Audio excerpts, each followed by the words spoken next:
Pag-uusapan natin ngayon ng isang napakahalagang misyon.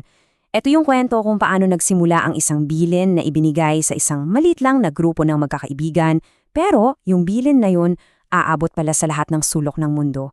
Halika, simulan na natin. Naranasan mo na ba yung sobrang lungkot?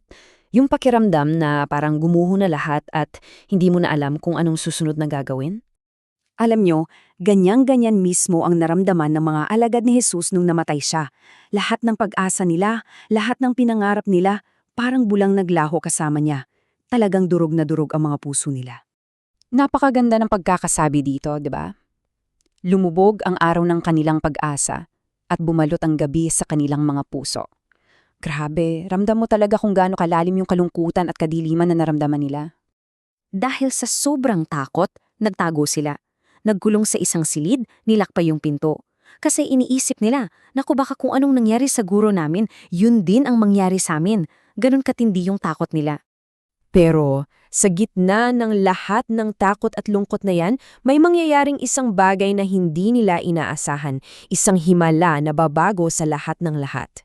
Kasi bigla na lang, nagpakita sa kanila si Jesus. Buhay! Isipin nyo na lang yung pagbabago sa kanila. Yung pighati, naging puro at ganap na kagalakan.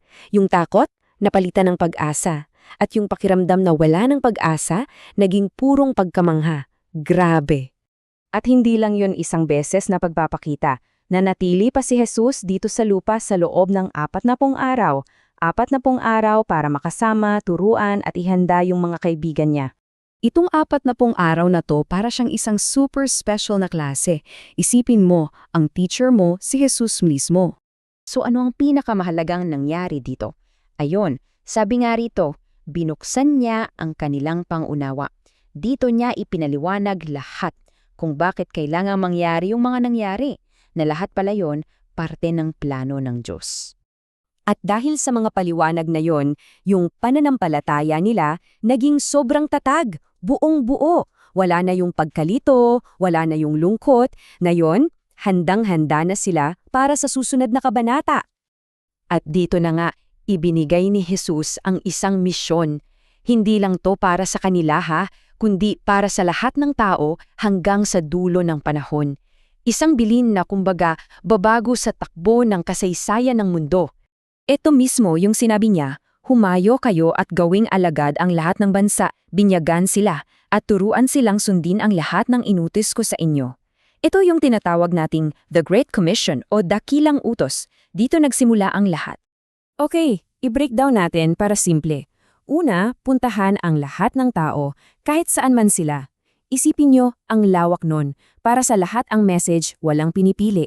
Ikalawa, ibahagi yung mensahe tungkol sa awa at pagmamahal ng Diyos. Ikatlo, imbitahin silang maging parte ng iisang pamilya sa pananampalataya. At pang-apat, ituro sa kanila yung lahat-lahat ng itinuro ni Jesus.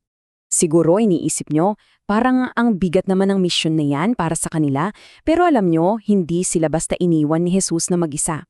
Bago siya umalis, may dalawa siyang napakahalagang regalo.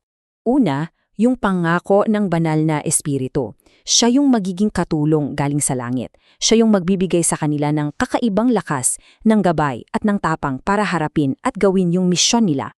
At yung pangalawa, marahil ang pinakamagandang pangako sa lahat. At tandaan nyo, kasama nyo ako palagi hanggang sa katapusan ng mundo. Wow! Isang assurance na kahit saan man sila mapunta, hinding-hindi sila mag-iisa. So, dumating na nga yung sandali ng pag-alis niya. Pero hindi to yung malungkot na paalam na alam natin Ito'y isang pamamaalam na punong-puno ng pag-asa. Dinala ni Jesus yung mga alagad niya sa Bethania, at habang nakataas yung mga kamay niya para basbasan sila, dahan-dahan, umakyat siya sa langit hanggang sa natakpan na siya ng mga ulap. Habang nakatingala sila sa langit, may 2 anghel na nagsalita.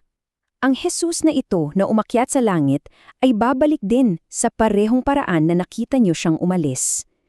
Isang napakalinaw na pangako na babalik siya.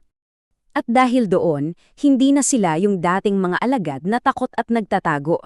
Sila na ngayon ay mga sugo, punong-puno ng pag-asa at higit sa lahat, handang-handa ng simula ng misyon na aabot sa bawat henerasyon at sa bawat bansa sa buong mundo. Alam nyo, yung misyon na yon na nagsimula sa kanila ay nagpapatuloy pa rin hanggang ngayon. Kaya ang tanong para sa ating lahat, ano kaya ang ibig sabihin na mabigyan ka ng isang misyon na may kakayahang baguhin ang buong mundo? Isang magandang bagay na pag-isipan.